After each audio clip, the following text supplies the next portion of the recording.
Hey everyone, Jerry here, and welcome back to this series that I haven't updated in a long time.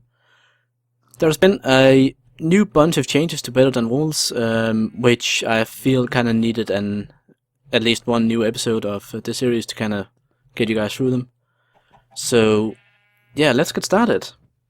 Now, the first thing I'm gonna talk a bit about is the Better Walls. That was also a request from one of you guys that I did this, so yeah, let's talk a bit about walls.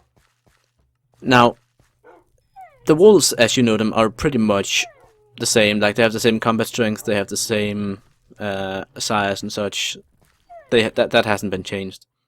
What has been changed, though, is some subtle things with their behavior. First of all, instead of just hunting sheep out in the wild, like you might have seen, they actually hunt sheep and pigs and cows and chickens with the intent to eat them.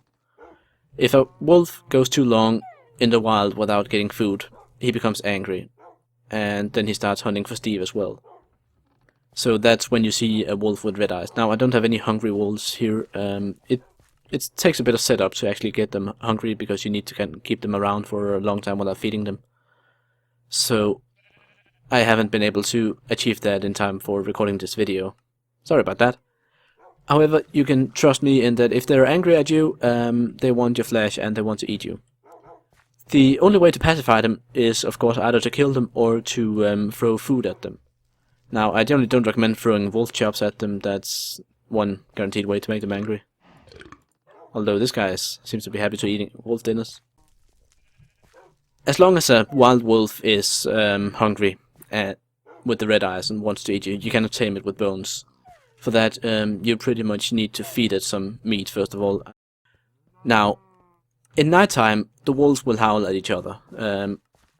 So to prove that, or to demonstrate that, I'm just quickly gonna make it night. As you can hear, the wolves are now howling madly. And basically all wolves respond to the howls they hear. So this set of howling here was started by a wolf out in the forest somewhere. This guy responded, and yeah, as you can see, they even howl upwards toward the moon, or, well, away from the moon in this case, because they're turned the wrong way. But you kinda get the idea.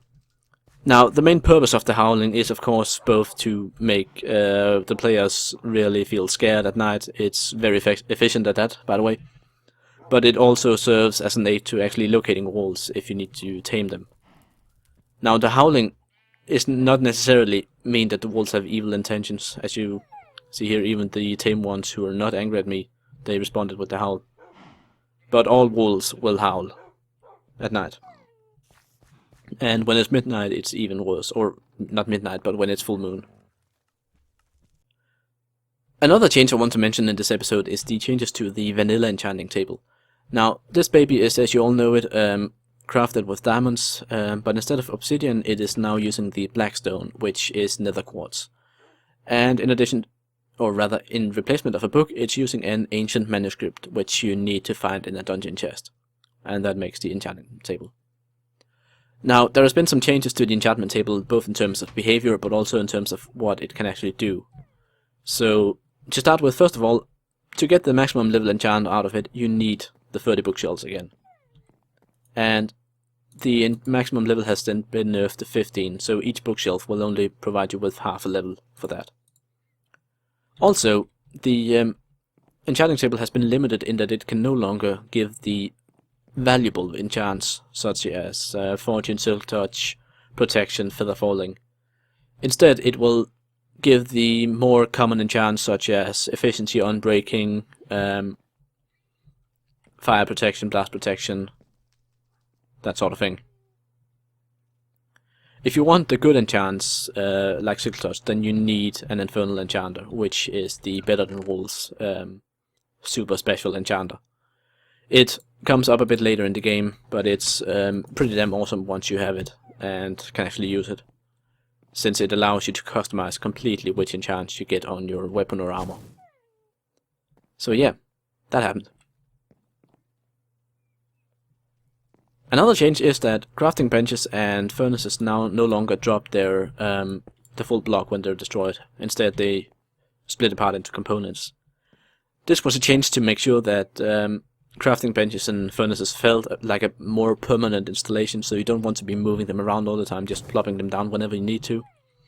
Instead, especially when in the early game, it's meant to encourage people settling down into one area, because that's really the easiest way for anyone to advance in the game, and if you're not settling down, then you're camping yourself. However, previously that wasn't very clear in the design, so that's been amplified a bit by having these changes. The next change I'm going to mention here is the addition of Hardcore of Darkness. This is one of the most scary things ever to be implemented in Better Than Wolves. Basically what it is when you're in an area with no access to normal daylight or even moonlight, and no artificial source of light, you get absolute pitch darkness. Now, this is completely independent of the brightness setting in here. If I turn it down to moody, you can see it's still pitch black, and if I turn it back up again to bright, there's still nothing in here, it's just black. If you then venture into this, oh, that's a chicken. If you venture into this, you start to feel the effects of gloom, as you can see above my food bar. It's basically paranoia setting in as you're in complete darkness and completely unable to navigate or see anything. This change was made primarily to make sure that people need to use torches when exploring, rather than just turning the brightness up so they can see in the dark anyway. So if you're in the dark and you start feeling the effects of gloom, then get some light around you, otherwise you're going to suffer some very nasty side effects and potentially soil yourself. Alright, with these changes I think I'm gonna cut this episode. I still have a couple of pages more of stuff I need to cover, so keep your peepers peeled for yet another episode of my guide to Better Than Wolves, Changes from Vanilla Edition. So until next time, I'm Jerry. Bye.